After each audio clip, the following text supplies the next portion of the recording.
নমস্কার বন্ধুরা, শিউলির রান্নাঘরে স্বাগত। আজ আবারও একটা নতুন ধরনের রেসিপি আপনাদের বানিয়ে দেখাবো। আজ বানাবো মাছ আলুর ঝোল।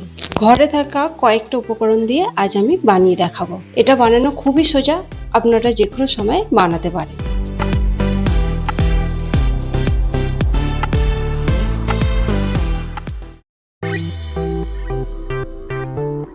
আজ আমি এই মাছগুলো দিয়েই মাছের ঝোল বানিয়ে দেখাবো। এই মাছগুলো হচ্ছে সিলভার কাপ মাছ। আপনারা নাম শুনেছেন আর খেয়েওছেন। একবার এইভাবে বানিয়ে দেখুন, খেতে অবশ্যই ভালো লাগবে। এবার এই মাছগুলোকে লবণ হলুদ মাখিয়ে নেব। এবার ভালো করে মাছের গায়ে লাগিয়ে নিতে হবে।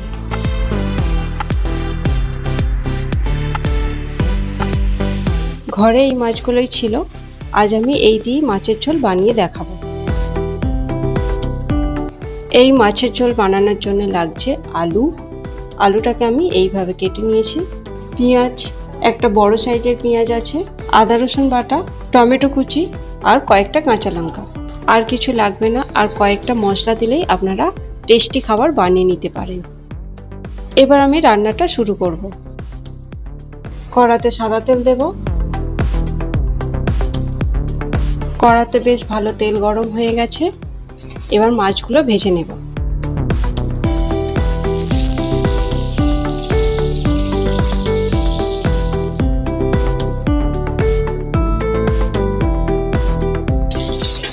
এক পিঠ ভাজা হয়ে গেছে, এবার মাছগুলো উল্টে দেব।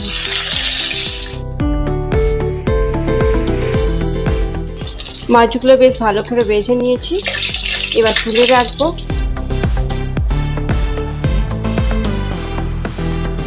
বাকি মাছগুলো আমি এইভাবে ভেজে নেব। সমস্ত মাছ ভাজা হয়ে গেছে, এবার তুলে রাখবো। এই তেলেতে আমি আলুগুলো ভেজে নেব। সামান্য লবণ হলুদ দিয়ে ভেজে নেব। একেবারে লাল লাল করে ভেজে নিতে হবে। গ্যাসের আঁচটা লো টু মিডিয়ামে রেখে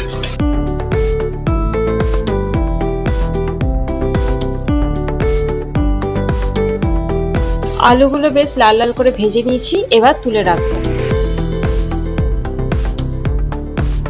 এই তেলেতে দিয়ে দেব গোটা জিরে, শুকনো লঙ্কা একটা, কয়েক সেকেন্ড ভেজে নিতে হবে।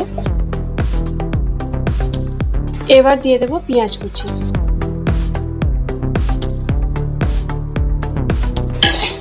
পেঁয়াজটাকে লাল লাল করে ভেজে নিতে হবে।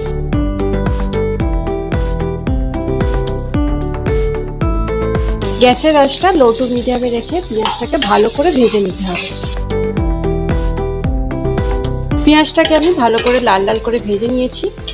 এবার এতে দিয়ে দেব আদা রসুন বাটা। এটাকেও ভালো করে ভেজে নিতে হবে।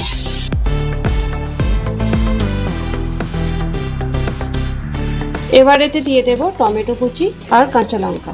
এটাকেও ভালো করে ভেজে নিতে হবে। এবার কিছু মশলা দিয়ে দেব। হলুদ গুঁড়ো, সামান্য লঙ্কা গুঁড়ো, জিরে গুঁড়ো, ধনে গুঁড়ো, রঙের জন্য দিয়ে দিচ্ছি কাশ্মীরি লাল লঙ্কার গুঁড়ো, আর দেব লবণ। এবার ভালো করে কষে নিতে হবে।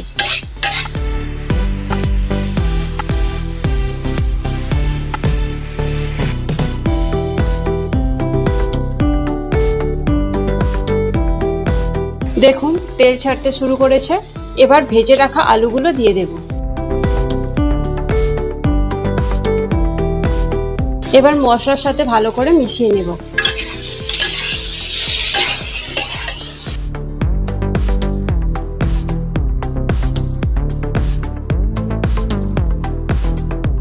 দেখুন কত সুন্দর দেখতে লাগছে। বাড়িতে অবশ্যই এইভাবে একবার বানিয়ে দেখবেন, খেতে অবশ্যই ভালো লাগবে। এবার জল দিয়ে দেব পরিমাণ মতো।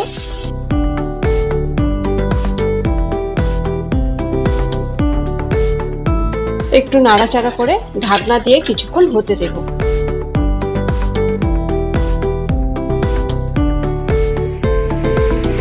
5 মিনিট পরে ফিরে এলাম।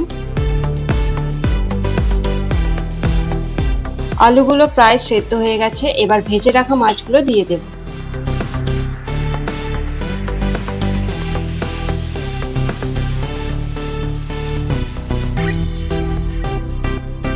আরো কিছুক্ষণ ফুটিয়ে নেব।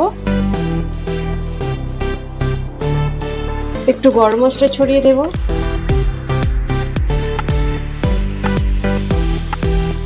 আরো একবার নাড়াচাড়া করে নেব।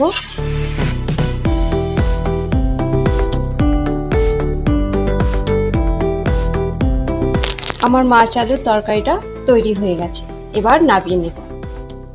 এবার গরম গরম ভাতের সাথে পরিবেশন করে দিন, এক থালা ভাত উঠে যাবে।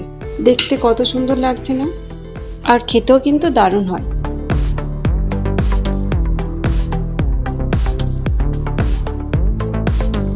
বাড়িতে এইভাবে একবার বানিয়ে দেখবেন আর কমেন্ট করে জানাবেন ভিডিওটা কেমন হয়েছে।